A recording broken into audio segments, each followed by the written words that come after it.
자, 이제 2교시 이어서 가도록 하겠습니다. 이번 시간에는 이런 거 한번 해볼게요.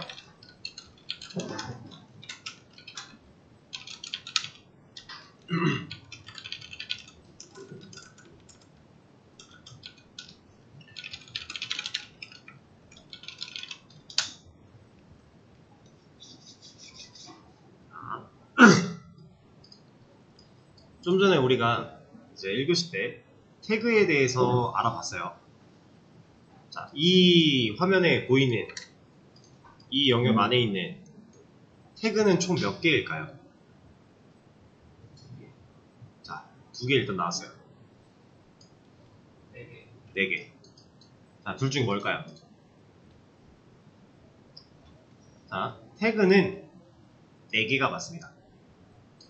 왜냐면 이 서브젝트라고 하는 이 태그는요, 열렸고 닫혔어요. 얘는 여는 태그고요, 얘는 닫는 태그예요. 그래서 태그 개수로는 이게 한 쌍은 맞아요.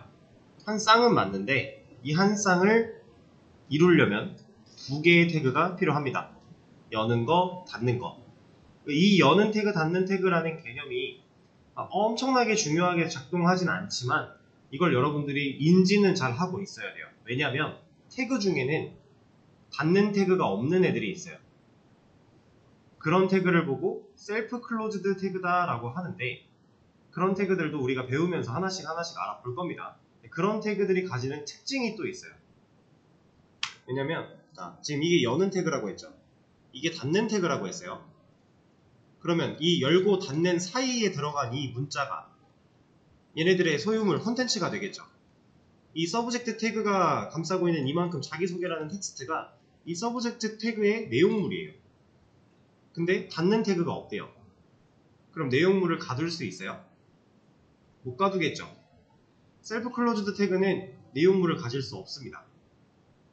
그리고 이따가 또 개념이 나오겠지만 이 태그들 간에도 관계라는 게 있거든요. 셀프 클로즈드 태그는 이 관계 형성에서 큰 차이가 있어요.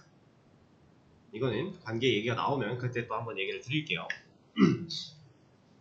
어쨌든 지금 여는 태그, 닫는 태그, 여는 태그, 닫는 태그 해서 총 4개의 태그가 존재하는 상황인데, 이 태그 한 쌍을요, 이건 이제 서브젝트 태그 한 쌍, 얘네를 엘리먼트라고 부릅니다. 이 엘리먼트는 한국어로 요소라는 뜻이에요. 하나의 요소다 라고 불러요. 근데 우리는 수업 중에는 이 말이 정식 표현이 맞아요. 맞는데 우리는 얘를 잠깐 동안 배우라고 부를 겁니다. 배우. 배우가 뭐예요? 액터죠, 액터. 연기자예요, 연기자. 그런 배우라고 부를 거예요. 자, 얘가 왜 배우냐? HTML이 뭐 한다고요? 화면을 그린다고 했죠. 자, 이제부터 우리는 이 눈에 보이는 이 하얀 색깔 화면 부분 있죠. 얘를 영화의 한 장면이라고 생각을 할 거예요. 그 장면에 배우가 연기를 하면 장면이 채워지겠죠. 그래서 얘는 이제 배우라고 부를 겁니다. HTML 영역에 있는, HTML 자체를 배우라고 부르는 게 아니라 이 안에 있는 요소들을, 엘리먼트들을 각각 하나의 배우다 라고 칭할 거예요. 지금 이 상황이면 배우 몇 명? 자, 배우 몇 명? 다시 2명이에요. 여는 태그, 닫는 태그 한 쌍이 엘리먼트가 되는 거고, 그 엘리먼트가 요소인 거고, 그 요소가 배우인 거니까 엘리먼트, 그러니까 배우는 2명이 되는 겁니다. 그럼 얘네들, 이 태그 이름들 있죠. 이제부터 우리는 이렇게 칭할 거예요. 서브젝트 배우, 컨텐츠 배우라고 얘기를 할 겁니다. 이거는 실제로 이렇게 표현한다가 아니라 우리가 이해를 편하게 하기 위해서 이렇게 칭을 하는 거고, 자, 이 CSS, HTML을 꾸며주는 친구라고 했죠. 자, 배우를 꾸며주는 친구면 누구예요? 스타일리스트예요. 우린 얘를 스타일리스트라고 부를 겁니다. 이렇게 표현을 할 거예요. 자, 그러면 JS, 얘는 HTML을 제어한다 그랬죠. 배우를 제어하는 사람이면 누구예요? 그렇죠. 감독이에요, 감독. 이렇게 칭할 겁니다. 근데 어차피 이 감독은 우리가 한동안은 얘를 건드리지 않을 거라서 일단 배우와 스타일리스트 가지고 우리가 이 개념들을 공부해 나갈 겁니다. 그래서 여기서 헷갈리면 안 되는 거, 배우는 2명이고 태그는 4개고 이해되시죠?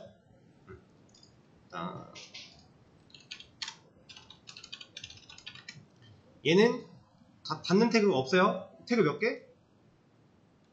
5개. 요소들로, 엘리먼트들로만 이루어진 HTML은 짝수일 수밖에 없어요. 태그 개수가. 왜냐? 열리면 닫혔으니까. 근데 이렇게 셀프 클로즈드 태그가 생겼다? 그러면 이때는 얘는 논외가 되겠죠? 얘는 별개가 되는 거예요. 얘도 태그는 태그지만 닫는 태그가 없으니 요소라고 칭하지는 않습니다. 자, 그럼 봅시다. 이제 제가 CSS를 사용하는 문법을 알려드릴 거예요. 자, 태그를 사용할 때 꺽쇠로 시작을 하죠. 이렇게. 지금 이것만 쳐도 여기 뭐가 많이 나와요. 실제로 사용할 수 있는 태그들에 대해서 나오고 있는 건데, 꺽쇠로 시작을 합니다. 태그는. CSS는 중괄호로 문법을 칭한다라고 보시면 돼요. 스타일리스트가 일을 하기 위해서는, 얘한테 일을 시키기 위해서는 우리가 중괄호를 사용을 합니다. 그 중괄호 안에 제가 이런 걸 한번 넣어 볼게요. 자, 컬러 콜론 레드래요. 저는 지금 여러분들한테 이거에 대해서 설명드린 적이 없어요. 근데 아까 예시를 보여드리다가 한번 살짝 지나갔었죠? 이게 뭐 하는 애 같아요? 네, 색을 빨간색으로 바꿔주는 애 같죠? 그럼 보세요. 얘는 지금 이 스타일리스트는 일을 하고 있나요? 하고 있었다면 어딘가 빨개져야 되죠. 못하고 있죠. 일을 못하고 있고 안 하고 있기 때문에 화면에 변화가 없는 거예요. 얘가 왜 일을 못하냐? 어떤 배우한테 찾아가서 일을 해야 될지 안 알려줘서 그래요. 자, 우리 지금 배우 몇 명? 2명. 서브젝트 배우 하나, 컨텐츠 배우 하나. 이렇게 2명이죠? 2명의 배우가 있는데 얘한테 너 이제부터 서브젝트 배우 찾아가 라고 하면 얘가 일을 해요. 이겁니다. 자, 그래서 실제로 이 부분, 중괄호 앞에 써주는 이 부분이 그 배우를 선택해서 찾아간다 해가지고 선택자고요. 그리고 배우를 찾아가기 위해 좀 다른 표현으로 뭐 검색해서 찾아간다 해가지고 검색어라고도 합니다. 글씨가 좀 이상한데 이해를 해주세요. 선택자와 검색어. 이게 실질적으로 CSS의 이 부분, 제가 지금 화살표로 가리켜놓은 이 부분의 이 명칭이에요. 선택자와 검색어. 자, 우리는 이 선택자를 앞으로 다양한 방식으로 사용을 해볼 거고요. 이 선택자를 통해서 그 배우들이 복잡한 관계로 연기하고 있는 도중에 우리가 이 배우들을 잘 찾아가서 내가 원하는 배우한테만 내가 원하는 디자인을 쏙쏙 주게 될 거예요. 선택자라고 하는 거. 자, 그럼 제가 이거 보여드리면서 여기서 선택자 누구예요? 이러면 서브젝트라고 하는 거예요. 이해되시죠?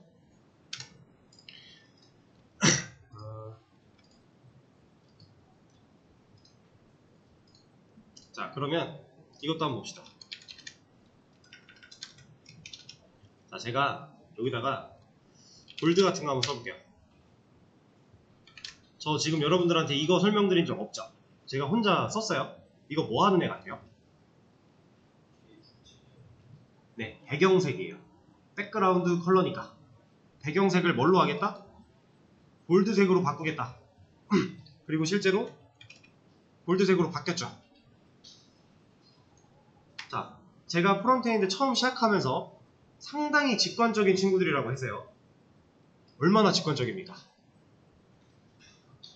자, 우리가 CSS를 다룰 때 이 중괄호 안에 써주는 이 친구들을 스타일 속성이라고 얘기를 해요. 이 스타일 속성들은요, 거의 한 80%는 제가 따로 설명 안 해도 돼요. 여러분들이 그냥 이 속성 이름만 보면 아, 이런 거 하겠구나 라는 거 유추 다 됩니다. 나머지 한 20% 정도만 여러분들이 유추가 불가능해서 그래서 저게 뭘까 하고 저한테 이제 설명을 드리면서 이해를 하고 사용을 하는 방식으로 갈 건데 대부분 이래요. 대부분. 설명이 딱히 필요 없죠, 얘는. 그리고 이제 그 오토 컴플리트를 킨 진짜 이유가 나옵니다. 자, 보세요. 제가 예를 들어서 태그 이름을 뭘로 해볼까? 제 지금 눈앞에 물티슈의 브랜드 이름으로 이제 베베땡이 있는데 이 친구로 해보겠습니다. 끝까지 쓰면은 오해를 부를 수 있으니 여기까지만 쓰도록 할게요. 자, 저는 이 이름으로 태그를 만들고 싶어요.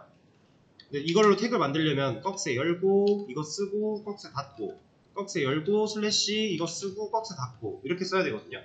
그냥 타이핑 한다고 하면 저는 지금 물론 복사 붙여넣기를 활용을 했지만 실질적으로 이렇게 꺽쇠를 열고 닫고를 많이 해야 돼요. 귀찮죠? 이렇게 하다 보면 오타가 발생하거든요. 이 HTML과 CSS에서 오타가 나오면요, 여러분들 실제로 찾기가 상당히 힘들어요. 왜냐면 얘는 에러를 안 보여줘요. 그냥 적용이 안 되고 말지 에러가 안 나옵니다. 그래서 우리가 오타를 한 번 내면 찾기가 상당히 힘들어요. 그래서 최대한 복사 붙여넣기를 많이 활용해야 되고 최대한 자동 완성을 활용해야 돼요. 그래야 오타를 안 내니까. 자, 보여드릴게요. 제가 이런 이름으로 태그를 만들고 싶다고 했죠.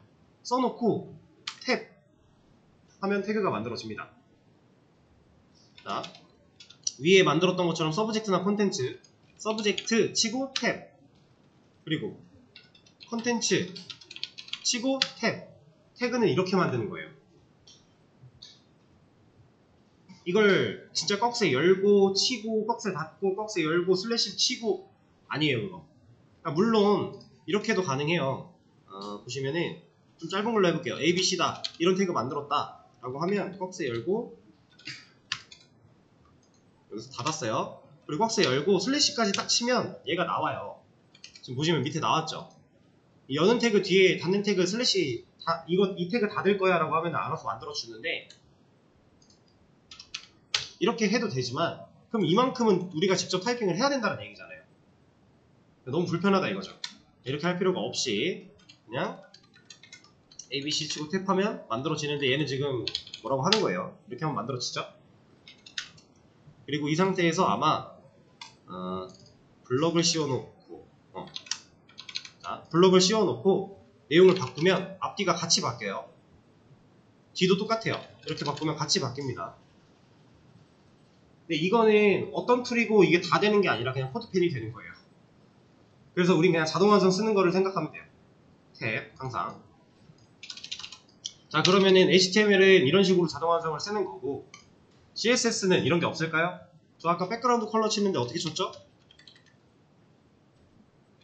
여기 보세요.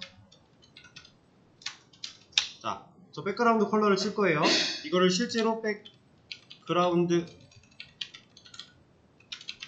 이렇게 치려면 오타도 많이 날 거고 그리고 이 속성들에는 중간중간에 이 하이픈, 대시가 많이 들어갑니다. 그럼 오타가 날 확률이 높겠죠. 자, BGC 탭 약어가 다 존재해요. 백그라운드 컬러 BGC예요. 그리고 이런 것도 있습니다. 폰트 사이즈. 폰트 사이즈는 뭔가 FS 같지만 FS는 다른 게 있어서 이걸로 안 되고요. FZ 탭 하면 만들어집니다. 이렇게 이런 자동 완성 기능을 우리가 써야만 해요. 우리 편하자고 쓰는 것도 있지만 오타 안 내려고 오타 내면 찾기가 너무 힘드니까 나는 타자 연습할 겸 칠 거야? 아니에요. 이게 아니에요. 진짜 아니에요. 타자 연습 따로 하세요. 정말 잘못된 생각입니다. 이거 실제로 이거 가지고 프로젝트 진행하다가 이제 많은 분들이 선생님 저는 선생님 거 똑같이 따라 했는데 안 됩니다 하고 가보면 오타가 반 이상이에요. 그럼 오타는 저도 찾기 힘들거든요. 그거는 진짜 하나하나 한 글자씩 다 읽어봐야 돼요. 이렇게. 그런 일은 최대한 안 만드는 게 좋겠죠? 그래서 이제 주로 사용하는 단축키 같은 거는 제가 알려드릴 건데 기본적으로 이제 첫 글자 이니셜을 따는 경우가 대부분이고요. 그렇지 않은 경우도 있기는 해요. 근데 뭐 제가 사용하면서 뭔가 안 알려줬는데 안 알려줘놓고 혼자만 쓰고 있다라고 하면은 물어보세요. 제가 그 알려드린다는 걸 깜빡하고 지나간 걸 테니까 그럼 그때그때 다 단축키들을 알려드릴게요. 자, 그러면 이런 거 하나 해보겠습니다.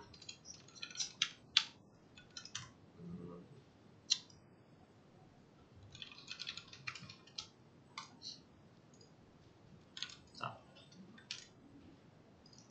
지금 이 스타일리스트는 아니다. 얘부터 말하지 말고 얘부터 보죠. HTML 보세요. 지금 태그 몇 개? 태그는 6개, 배우는 몇 명? 3명. 그 중에 이 스타일리스트는 몇 명의 배우한테 찾아가서 일을 하고 있죠? 2명이죠. 자, 2명이에요. 1명이 아니라 2명입니다. 왜 2명이에요? 얘한테도 갔고 얘한테도 갔죠. 그러니까 서브젝트 배우가 둘이죠. 자, 여기서 상당히 중요한 겁니다. 이 서브젝트 배우와 이 서브젝트 배우는 아예 다른 사람이에요. 이름만 똑같은 겁니다. 이해되실까요? 동명이인 배우라고 생각하시면 돼요. 절대로 이 배우랑 이 배우가 같은 배우다라고 생각하면 안 된다라는 거예요. 태그 이름이 같다고 해서 같은 애가 아닙니다. 절대로. 그래서 여러분들 이게 가능한 거예요. 예, 아까 보여드렸지만 그때는 이제 뭔지 모르고 보셨겠죠? 자, 여기 보면은 이 인풋들 이거 다 태그 이름이거든요. 얘네 다 똑같은 태그예요. 근데 각자가 하는 일이 다 달라요. 그러니까 태그 이름이 같다고 해서 똑같은 일을 해야 된다 이런 게 아닙니다. 태그는 똑같은 이름의 태그를 써도 그 태그가 어떤 역할을 할지는 우리가 정하는 거예요. 지금도 우리 코드펜에서도 얘한테 이 서브젝트 첫 번째 서브젝트 배우한테는 자기소개라고 하는 내용을 가지게 한 거고요. 얘한테는 나이는 이라는 내용을 가지게 했어요. 아예 다른 연기를 하는 동명이인 다른 사람 배우다 라고 생각을 하시면 됩니다. 대신에 얘는 이 배우 이름만 알려줬으니까 둘한테 다 찾아가서 일을 하는 거예요.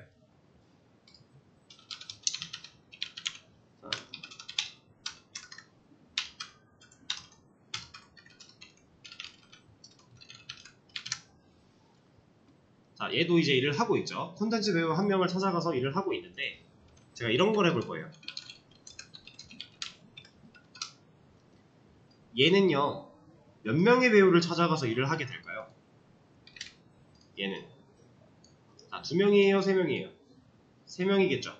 서브젝트 배우가 똑같은 이름으로 둘이 있으니까 서브젝트 둘, 컨텐츠 하나에서 총 3명의 배우를 찾아가는데 자, 제가 여기다가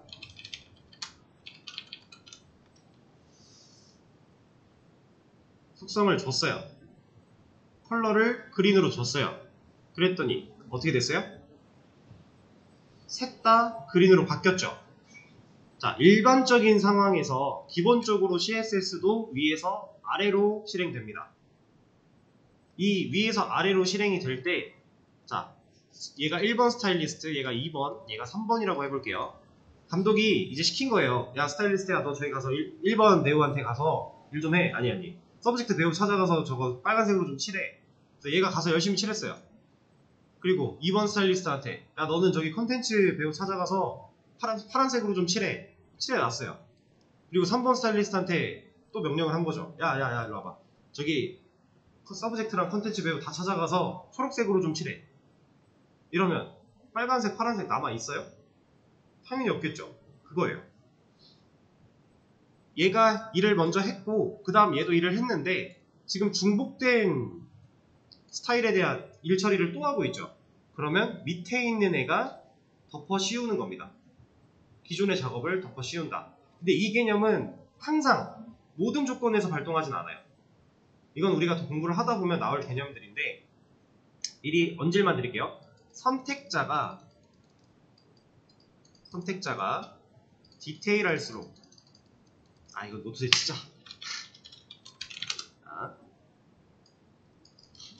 선택자가 디테일할수록 우선순위를 가진다. 이런 조건이 있어요. 근데 지금 상황에선 선택자가 똑같은 거예요. 그냥 태그 이름으로 배우를 찾아가라고 했으니까. 그럼 이 상황에서는 늦게 일한 애가 이긴다 라는 겁니다. 근데 보세요. 여기서 자,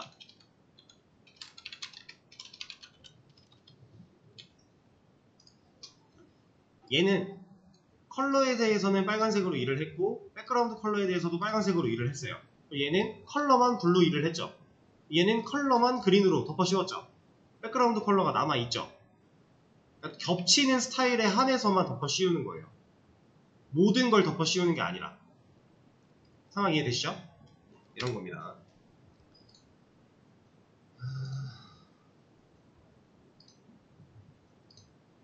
자, 이런 것도 봅시다. 자, 제가 지금 색깔을 레드, 그린, 블루 뭐 이런 식으로 골드 텍스트로 주고 있는데 색깔을 이렇게만 주게 되면 우리가 아는 색깔 영단어가 없으면 못 쓰잖아요. 지금 핑크도 되고 생각보다 많은 것들이 되긴 하거든요. 근데 이게 엄청 다양하진 않아요. 그래서 우리가 실제로 쓸 수 있는 색깔들이 엄청 많은데 걔는 사실 이것만 봐도 알 수 있어요. 백그라운드 컬러 자동 완성으로 만들면 샵 FFF 들어가 있죠. 자, 이 샵으로 시작하는 이 컬러 코드는 헥사 코드라고 해서 우리가 흔하게 여러분들도 이거 많이 쓸 거예요. 구글에 그냥 컬러 피커라고 쳐보세요. 컬러 피커. 이거 한글로 쳐도 나올 겁니다, 아마.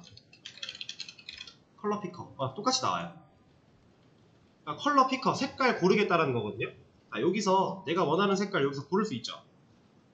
파란색. 그래서 난 요 정도의 명도와 채도를 가진 애를 구하고 싶어. 왜 이렇게 렉이 걸려? 찍어야 되는구나. 자, 이렇게 골랐다. 그럼 여기 보면 텍스라고 해서 코드 나오죠. 이거 그냥 복사해 갖고 온 다음에 우리 거에 여기 부분에 붙여넣기 하면요, 그 색깔 나와요. 이거 헥사 코드로 색상 표기하는 방법이에요. 6자리입니다. 숫자와 알파벳이 섞인 6자리인데 이런 것도 가능하고요. 자, 우리 흔하게 색깔 3개 3원색 하면 뭐예요? 레드, 그린, 블루죠. 레드, 그린, 블루. 그게 3개 3원색인데, 자, RGB라고 하죠. 그래서 우리가 이 RGB라고 하는 속성도 여기서 쓸 수 있어요. 자, 이 RGB는 0부터 255까지 각각 자리마다 숫자를 매길 수 있는 건데 이렇게 주면 하얀색이에요. 레드, 그린, 블루가 셋 다 255 마지막 숫자로 입력이 됐다. 하얀색. 그리고 얘네 셋 다 0이다. 그럼 검은색. 이게 레드, 그린, 블루거든요. 그래서 얘만 255면 얘는 레드예요. 그리고 얘가 다시 0으로 간 다음에 중간 것만 255가 들어오면 얘는 초록이에요. 그린. 약간 연두스럽지만. 그리고 얘가 다시 0이 된 다음에 여기에 255를 넣으면 얘는 블루입니다. 이렇게 레드, 그린, 블루 3원색을 사용을 하는 거예요. 근데 이거 몰라도 돼요. 우리 어차피 얘 가지고 하면 돼요.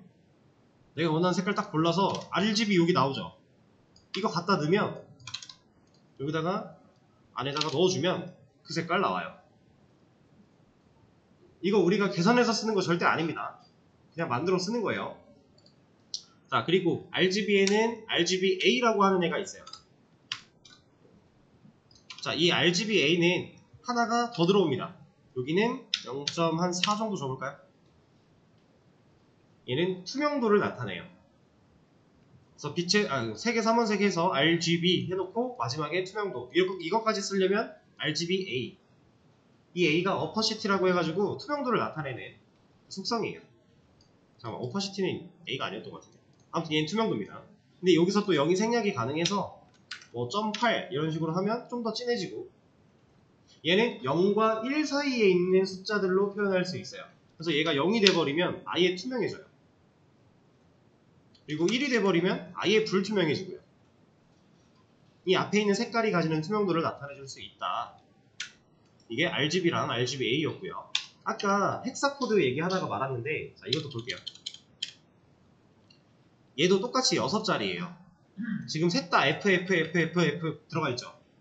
얘도 2자리 레드, 2자리 그린, 2자리 블루예요. 그래서 보세요. 지금 셋 다, 그러니까 이 6자리가 다 F로 들어가니까 지금 어때요, 색깔? 없죠. 이거 하얀색입니다. 여기가 00, 00, 00 검은색이에요. 그리고 아까 지금 변화하는 과정에서 보셨겠지만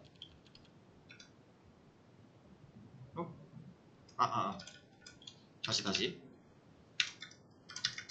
이렇게 하면 블루, 이렇게 하면 그린. 아까 RGB에서 봤던 색깔들 똑같죠? 그리고 맨 앞에 F를 넣어주면 어떻게 되겠어요? 레드가 나오는 거예요. 이렇게 레드, 그린, 블루 순서대로 사용하는 헥사 코드라는 건데, 이것도 당연히 몰라도 되겠죠? 그냥 이거 가지고 쓰는 겁니다, 우리는. 그리고 이 컬러 피커는 여러분들 뭐 사이트로 돌아다니다가 이 색깔 진짜 괜찮은데 나 이 색깔 쓰고 싶어 라는 게 있으면은 그 색깔을 따올 수 있는 프로그램도 있어요. 컬러 피커라는. 그걸로 색깔을 이제 헥사 코드나 RGB 코드를 우리가 읽어올 수 있는 그런 프로그램도 있는데, 만약에 궁금하신 분들은 저한테 따로 문의를 주세요. 그럼 제가 프로그램을 알려드릴게요. 저도 가끔 쓰는 게 있거든요. 아무튼 이 컬러를 설정하는 방식에 대해서 좀 말씀을 드렸습니다.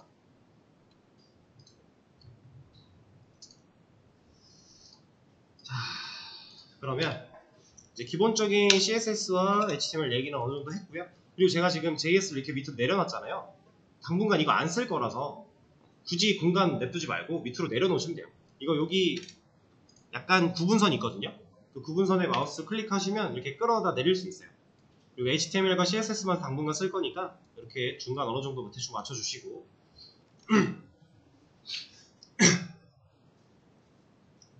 자, 아까 1교시 때 제가 여러분들한테 태그가 정말 많이 존재하는데 우린 그 중에서 10개에서 15개 넘지 그냥 그만큼만 쓸 거다. 심지어 극한으로 줄이면 한 7, 8개면 충분하다. 이런 얘기를 드렸었어요.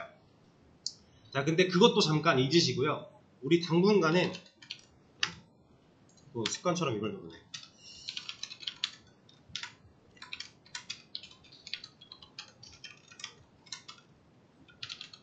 자, 당분간은 이거 4개만 기억하세요.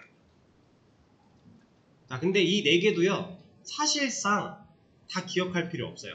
어차피 실무에서는 이게 거의 안 쓰고요. 이거 3개 정도면 돼요. 그리고 이 3개조차도 사실 사용하는 비율을 보면 얘가 한 80? 얘가 한 10? 얘가 한 10? 이 정도? 아니다. 얘가 한 15? 얘가 한 5? 이렇게밖에 안 써요. 그러니까 대부분 다 이거 써요. 자, 이렇게 3가지가 있는데 대부분 다 얘를 쓴다라는 건 얘네가 가지고 있는 기본 능력이 고만고만하다는 얘기겠죠? 실제로 그렇습니다. 얘네는 기본적으로 가지고 있는 능력이 똑같아요. 그냥 이름으로 약간만 분리를 시켜놨을 뿐이에요. 그냥 그 차이라고 생각하시면 되고, 일단 당분간은 이 3개만 잘 알고 계시면 됩니다. 수업에서도 이 3개를 제일 많이 쓸 거예요. 혹여나 하나 더 써야 된다면 아티클까지 쓸 거고, 이거까지. 자, 네. 이거가 폰트가 이걸 따로 어이? 어이? 잠시만요. 이런 글씨를 따로 키울 수가 있던가 이게? 폰트 사이즈 이게 최대일 텐데 아마. 폰트 최대가 아니구나. 키워놓겠습니다. 얼마나 커졌을까? 이야, 빵빵하네요 이제. 오, 좋다. 좋아요. 다시 쓸게요. 섹션 자, 이렇게 있다고 했을 때 이제 이 친구들만 기억하면 된다고 했는데, 얘네들은 이 성질이 똑같아서 사실 똑같다라고 봐도 되는 거예요. 이 성질. 근데 우리가 이 프론트라는 영역을 공부를 할 때 좀 개념적으로 이해를 해야 되고 좀 약간의 이해와 활용을 해야 되는 부분들이 이제 이 디스플레이라고 하는 애랑, 그 다음에 플롯이라고 하는 애랑, 포지션이라고 하는 애, 그리고 플렉스라고 하는 애예요. 이 4가지 정도만 여러분들이 약간의 이해와 활용, 개념을 좀 생각을 하셔야 되는 부분들인데, 얘네들은 다 스타일 속성들입니다. 이 스타일 속성들이에요. 그러니까 지금 우리가 태그를 썼을 때 이 태그가 가지고 있는 기본 능력이 있다고 그랬잖아요. 그 능력들은 기본적으로 이런 스타일 속성이 어느 정도 들어가 있다라고 생각하시면 돼요. 그 중에서 우리가 배워야 되는 그 개념을 좀 이해해야 되는 속성들은 이 4가지 정도로 생각하시면 됩니다. 이거 말고도 사실 그리드라고 하는 것도 있고요. 더 있어요. 더 있는데 우린 요거 몰라도 되고 요 정도만 알면 돼요. 그리고 심지어 여기서는 얘는 비중을 아예 낮게 배울 거예요. 왜 그러냐면 이 플롯이라고 하는 애가 예전부터 쭉 쓰여오던 애고요. 이 플롯이라고 하는 애를 현대에 맞춰서 이제 아주 좋게 발전시킨 게 플렉스예요. 그래서 아직도 얘로 되어 있는 사이트들도 많이 있을 거고, 아직 이걸 쓰시는 분들도 있겠지만, 우리는 얘를 쓸 겁니다, 주로. 그래서 얘는 좀 가볍게 개념 정도만 알고 넘어갈 거고요. 근데 이 디스플레이라고 하는 애랑 포지션이라고 하는 애, 얘네는 매우 중요해요. 플렉스를 쓰더라도 얘네 셋은 중요합니다. 그 중에서도 이 포지션이라고 하는 애는 얘를 배우기 전과 후가 좀 많이 달라질 거예요. 얘를 배우기 전에는 우리가 화면에 뭔가를 그려낼 때, 이런 데에 막 이렇게 뭔가를 그려낼 때 좀 한계가 명확해요. 근데 이 포지션을 배우고 나면 이 한계를 초월합니다. 그리고 나서 플렉스까지 배우잖아요? 그러면 이제 천상계로 올라갈 수 있어요. 그런 느낌이에요. 점차적으로 이런 순서로 배워 나갈 겁니다. 그래서 그 중에 우리가 지금 첫 번째로 배울 건 디스플레이라고 하는 영역이에요. 자, 제가 처음에 디스플레이 속성 정리에 대해서 읽어보라고 말씀을 드렸죠? 그 디스플레이가 지금 우리가 배울 디스플레이입니다. 자, 태그를 div 하나만 좀 남겨놓고요. 다 지웠어요. 이 상태에서 제가 div 배우를 찾아가서 일을 할 스타일리스트 한 명을 만들고요. 얘한테 이런 거를 넣어주겠습니다. 자, 지금 이것만 딱 봤을 때 지금 현재 이 스타일리스트는 일을 하고 있을까요? 못하고 있을까요?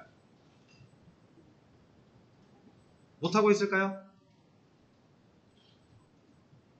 얘는 하고 있습니다. 일을 아주 열심히 하고 있어요. 근데 화면에 안 나오죠. 화면에 안 나왔기 때문에 우리가 일을 안 하고 있는 거겠지 라고 생각을 할 수 있어요. 근데 얘는 정말 일을 열심히 하고 있어요.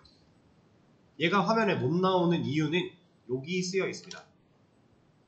자, 디스플레이 속성 정리 중에서 우리가 지금 여기를 볼 거예요. 그리고 이 밑에 줄까지 볼 겁니다. 한번 읽어보세요.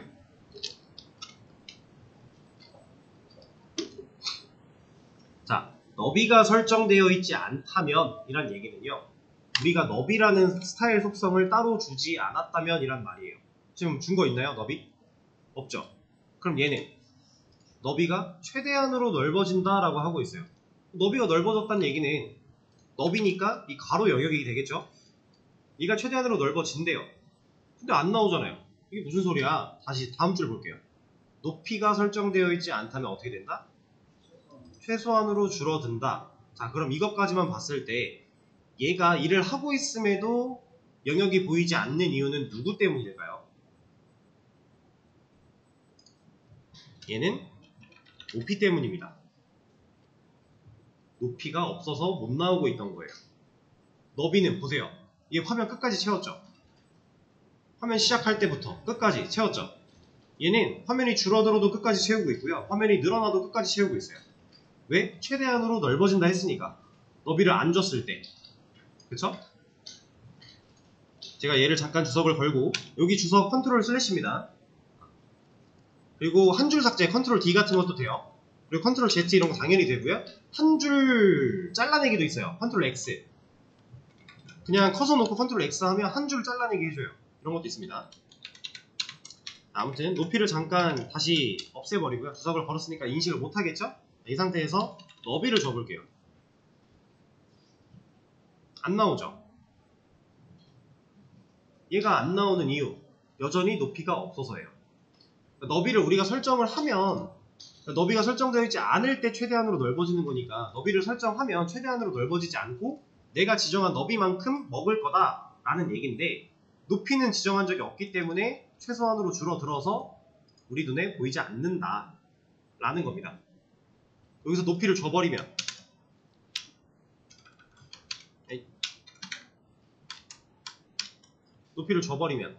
나와요. 자, 이런 거예요. 그러면 제가 높이를 다시 없애버리고요. 여기다가 이런 걸 한번 써볼게요. 어때요? 나왔죠? 얘가 왜 나왔죠? 이거 보이시나요? 안에 숫자 써있는 거? 이거 색깔 잘 안 보이는구나. 골드로 바꿀게요. 골드나 그린이 좋겠다. 눈도 안 아프고. 잘 보이죠? 자, 얘 div 태그가 갖고 있는 내용이죠. 1이라고 하는 텍스트가 얘가 갖고 있는 내용이에요. 그러면 우린 높이를 따로 안 줬죠. 지금 주석 걸려있죠. 높이가 왜 생겼어요? 1이라고 하는 내용이 생겨버렸으니까 이 내용은 감싸줘야 되잖아요. 누가? div가. 얘가 높이를 설정하지 않으면, 설정되어 있지 않다면 최소한으로 줄어든대요. 높이 설정 안 되어 있죠. 그러니까 최소한으로 줄어들려고 하는데 컨텐츠가 있네요. 그럼 얘를 최소한으로 감쌀 만큼은 있어야 될 거 아니에요. 그래서 이만큼의 높이가 생겨난 겁니다. 자, 그럼 여기서 폰트 사이즈, 이 REM이라는 건 그냥 단위인데 배수 정도라고 생각하시면 돼요. 그래서 폰트 사이즈를 좀 키웠더니 높이가 어떻게 됐어요? 커졌죠. 내가 가지고 있는 컨텐츠가 있다면 최소한 이 컨텐츠를 감쌀 만큼의 높이, 너비는 생겨납니다. 만약에 여기다가 1픽셀을 줬대요. 그럼 컨텐츠보다 지금 너비가 작아졌죠. 우리가 강제로 더 작게 만들어버린 거예요. 이렇게도 가능은 하지만 이걸 만약에 주지 않았다 라고 하면 지금 div 같은 경우는 속성 중에서 이 블록이라고 하는 친구가 가지고 있는 속성과 동일하기 때문에 너비가 최대한으로 넓어지겠죠? 그런 상황인데 지워볼게요.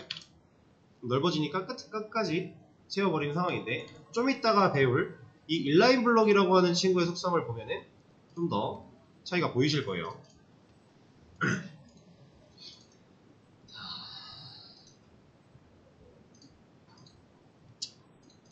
이게 블록 요소의 특징입니다. 블록 요소. 블록 요소의 특징. 블록 요소의 특징을 배우는데 제가 지금 div 가지고 했죠. div는 블록 요소란 얘기예요. 그리고 제가 아까 요놈들 다 성질이 고만고만하다라고 했어요. 얘네들 다 무슨 요소였어요? 블록 요소라는 겁니다. 기본 값이, 기본 디스플레이 속성이 블록이다 라는 얘기예요. 그래서 여기다가 디스플레이 블록 같은 거 적으면 변화가 없죠. 이따가 배울 거예요. 이런 거 적으면 어때요? 바뀌었죠? 이 디스플레이라고 하는 속성에 어떤 값이 들어있냐에 따라서 우리가 이 태그가 가지는 성질이 변하는 거기 때문에 변화가 생깁니다. 자, 일단 얘는 이렇게 하고요. 그리고 제가 이런 것도 한번 해보죠.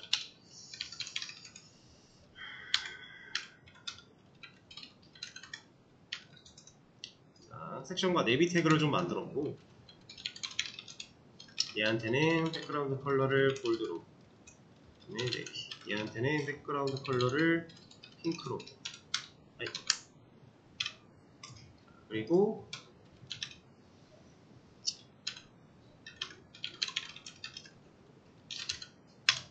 얘는 세단템 이런 거를 줘볼게요.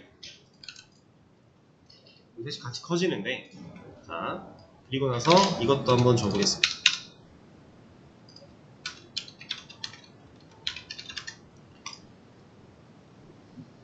자, 이 속성 정리해 보시면 본질이 지금 블록 요소예요. 이거 블록이죠. 블록 빼고 다시 여기 블록 요소는요, 본질이 뭐래요? 블록화래요. 그러니까 블록화가 뭔데 밑에 보시면 돼요. 한 줄을 어떻게 한다? 무조건 혼자 쓴다 라고 했죠. 무조건이래요. 무조건. 자, 지금 그걸 기억하시면서 얘를 봐보세요. 얘가 너비가 최대로 늘어나고 있을 때에는 당연히 너비가 여기까지, 영역이 여기까지니까 얘 밑에 있는 애를 옆에 붙이고 싶어도 못 붙이겠죠. 심지어 얘는 화면 너비에 따라서 쭉쭉 늘어나는 애잖아요. 올려보내고 싶어도 못 올려보내요. 근데 얘가 너비가 생겨서 공간이 있음에도 얘는 어때요? 지금 여기 공간이 이만큼이나 남았는데 얘네 안 올라가죠. 얘네 여기 밑으로 내려가잖아요. 자, 이게 디스플레이 블록의 특징. 블록 요소가 가지는 특징. 자, 한 줄을 무조건 혼자 쓴다. 이게 생각보다 상당히 중요한 개념이에요. 우리가 페이지를 이 태그들과 스타일 CSS를 사용해서 구성하는 데 있어서 이 블록 요소가 가진 이 특징들이 엄청난 역할들을 합니다. 자, 그러면은 지금 이 CSS를 잠깐 제가 다 주석을 걸어볼게요. 그리고 나서 이런 거 해볼게요.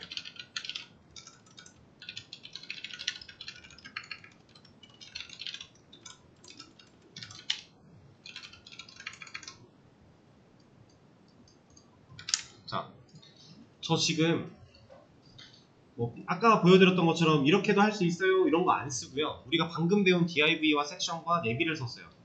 얘네 줄바꿈 됐죠? 얘네 왜 줄바꿈 된 거예요?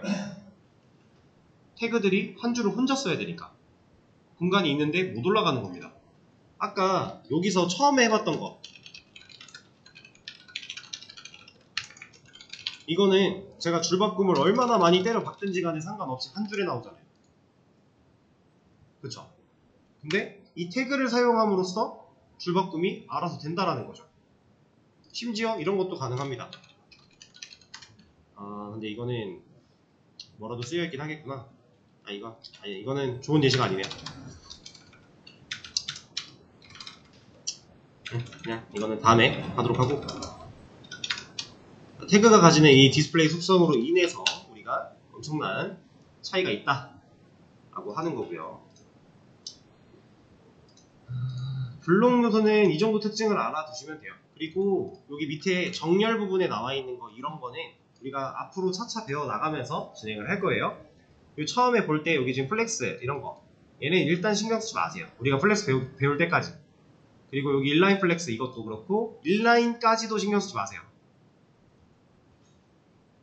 여러분들은 블록과 인라인 블록 이 두 가지만 생각하세요. 여기 옆에 논이라고 하나 더 있죠.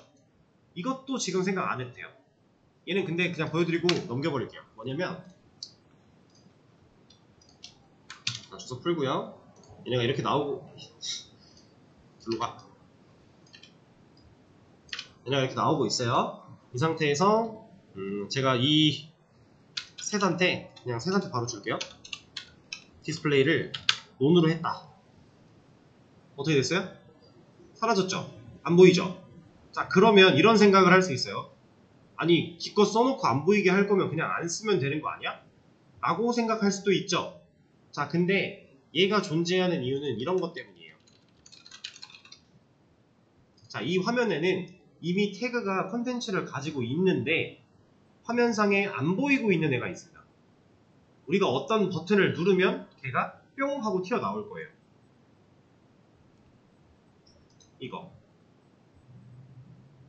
원래 안 보이던 애죠. 근데 누르면 나오죠. 디스플레이가 논이었다가 누르면 블락으로 바뀌는 거예요. 이런 식으로 구현할 수 있어요.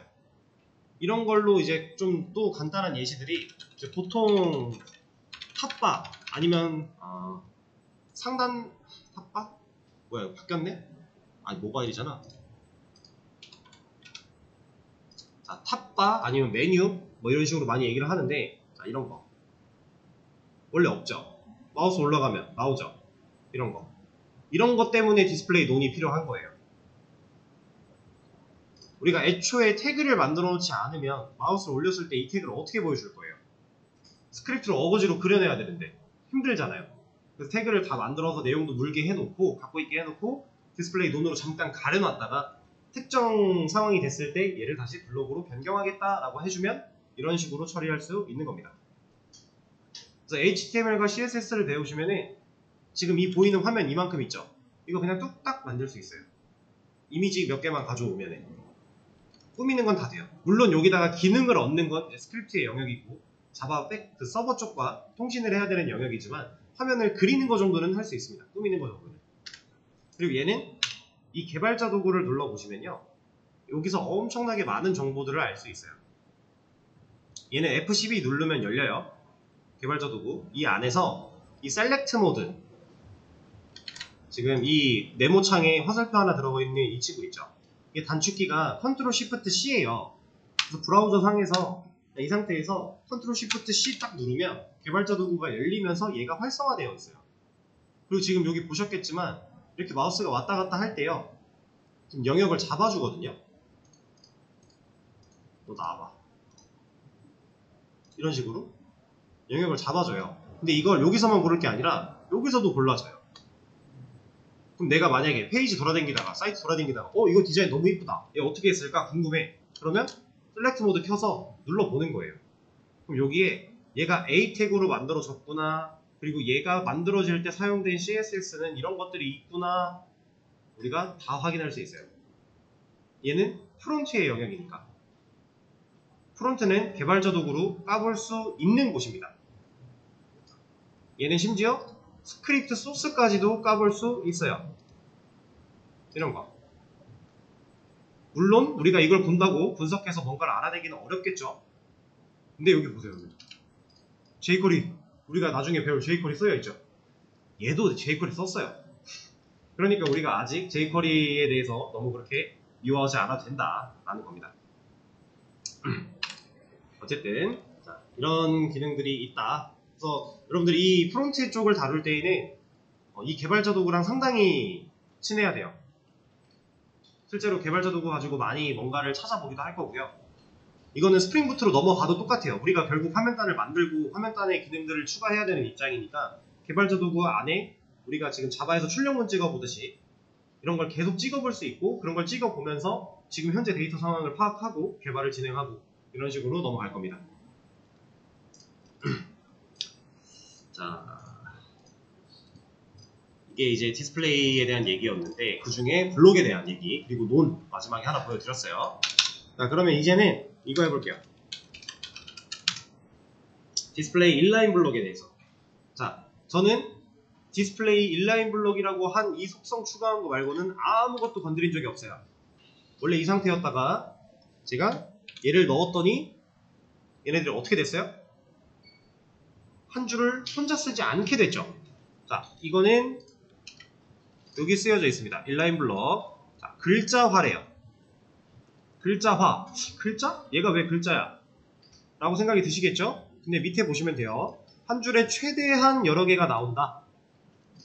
자, 한 줄에 무조건 다 보여준다가 아니라 한 줄에 최대한 여러 개가 나온다예요. 이게 무슨 말이냐? 좁아지다가 좁아지다가 좁아지다가 내려갑니다. 좁아지다가 내려가요.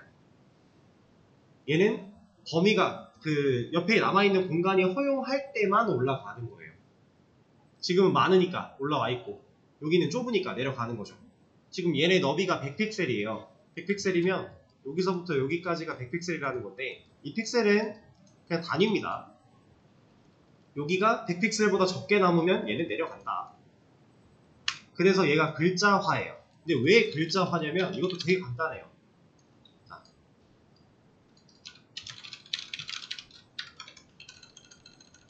글자 어때요? 뒤에 공간이 여의치 않으면 내려가죠. 이겁니다. 글자랑 성질이 비슷해서 글자화라고 하는 거예요. 그리고 심지어 얘는요. 정렬 쪽 읽어보시면은 부모의 텍스트 얼라인에 의해서 정렬을 한대요. 얘는 아까 뭐 스스로 이런 걸로 정렬을 한다라고 했지만 얘는 이런 걸로 한대요. 근데 여기 보세요.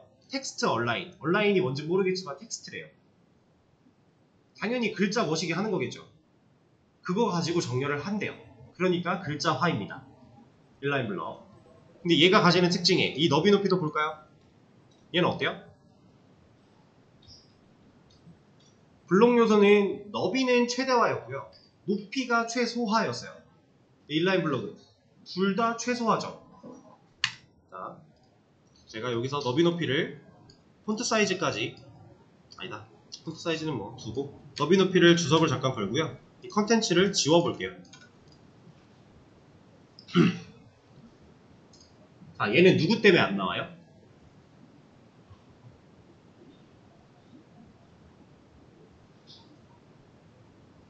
지금 디스플레이는 인라인 블럭입니다. 자, 이거 하나 말씀드릴게요.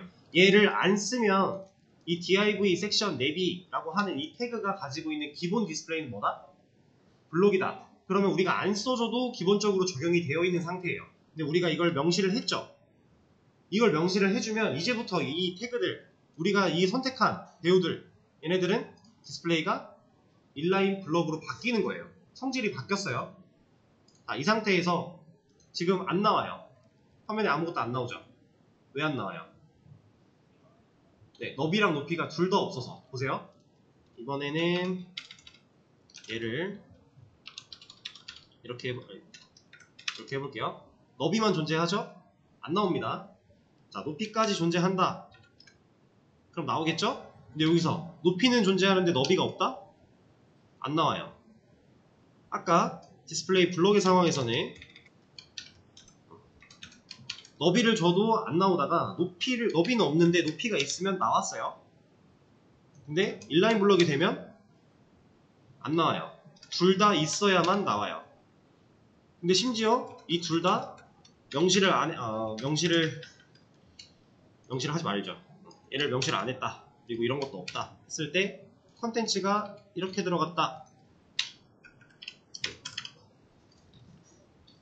그러면 나와봐. 어때요? 엄청 찌끄맣죠?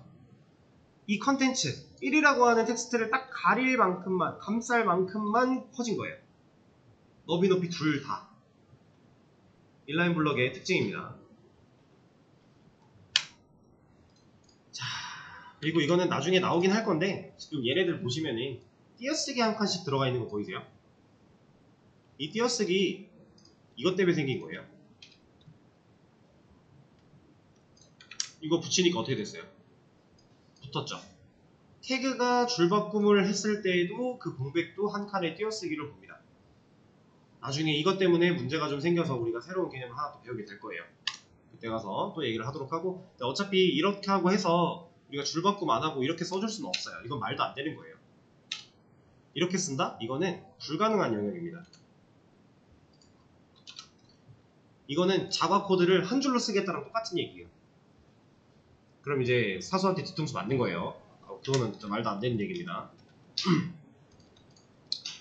자, 이런 것들이 존재하고요.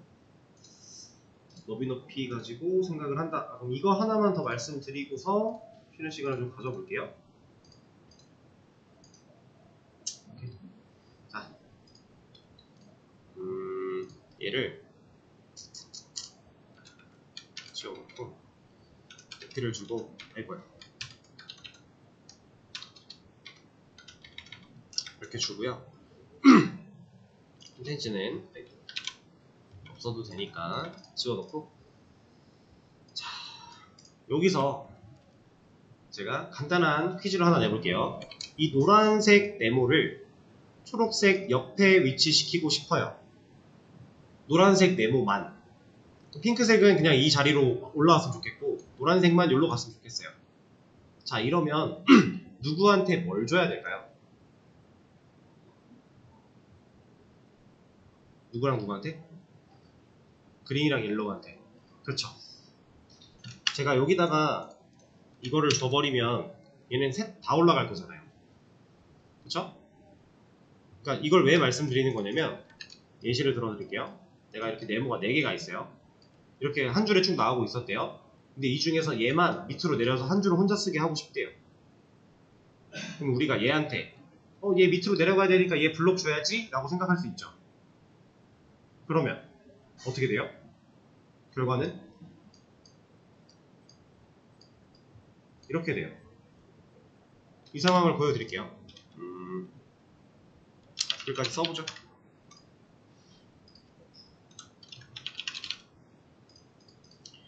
자, 이렇게 한 줄에 이것도 써야 되는가?